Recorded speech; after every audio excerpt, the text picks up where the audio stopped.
نہیں، ہم اسرائیل کے بھائی ہیں، اسرائیل اسرائیل کے وکیل نہیں ہیں، ہم اسرائیل کے سگے بھائی ہیں، اور میں سپورٹ کرتا ہوں جو اسرائیل کر رہا ہے لیبنن میں، اور میں تو یہ کہہ رہا ہوں کہ 100 بم اور مارے لیبنن کے اوپر اور غزہ کے اوپر 50 اور مارے. وکیل بھائی ہیں، سگے اسرائیل کے سگے بھائی ہیں میڈم. اور آپ جو غزہ پر بمباری کرنے کی بات کرتے ہیں، کس پر بم برسائے جائیں گے؟ عام لوگوں پر. آپ لیبنان میں بم برسانے کی بات کرتے ہیں، کس کی بات کرتے ہیں؟ عام لوگوں پر. ہمارے ایران کے ساتھ جو رشتے ہیں وہ ہموار ہے.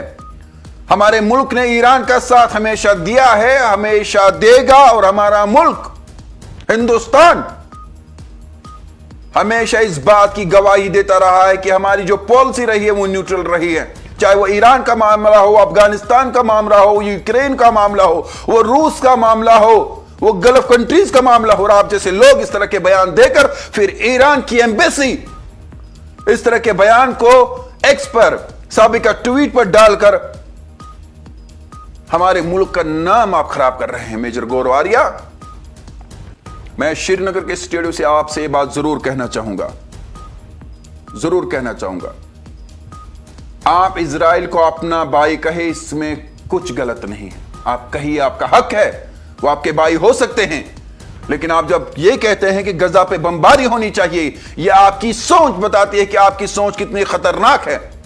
اور میجر گورو آریہ، آپ ان لوگوں سے بھی پوچھئے جو آج بھی کرسیوں پہ بیٹھے ہوئے ہیں اور وہ جانتے ہیں کہ آپ کی وجہ سے، آپ کے بیانوں کی وجہ سے اس ملک کو کتنا نقصان ہوا ہے. کرسی پہ کھڑے ہونے کے بعد چلانا الگ بات ہے، لیکن اگر آپ کے اس چلانے سے ملک کو نقصان ہوتا ہے تو ہمارے جیسے چھوٹے ادارے آپ کے خلاف بولیں گے.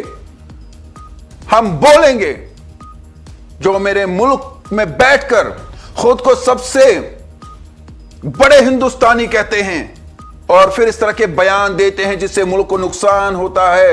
اور جو ملک کو نقصان دینے والے بیان دے وہ سب سے بڑے غدار ہے اور ہندوستان کے غدار ہے.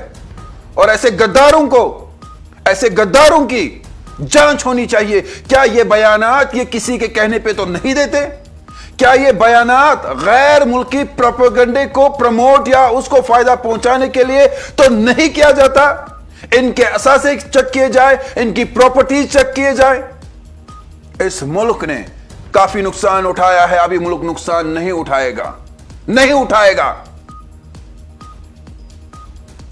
آپ ریٹائر ہو گئے ہیں، گھر میں چائے کی چسکیاں لے، کسی پارک میں بیٹھ کے ٹھنڈی ہوا لے، لیکن اگر آپ اس طرح کے بیان دیتے ہیں تو آپ بہت بڑا نقصان کر رہے ہیں ملک کے لیے. اور ایسے لوگوں کو میں سرکار سے بھی کہنا چاہوں گا اور سیکیورٹی اداروں سے بھی، ہمیں ایسے میڈیا اداروں کی ضرورت نہیں ہے جو نوئیڈا میں بیٹھ کے یہ کہے کہ غزہ پہ بمباری کی جائے، لیبنان پہ بمباری کی جائے. ہماری سیکیورٹی ایجنسی جانتی ہے ہمیں کیا کرنا ہے. وہ ہم سے اور آپ سے 100 سال میجر صاحب آگے ہیں.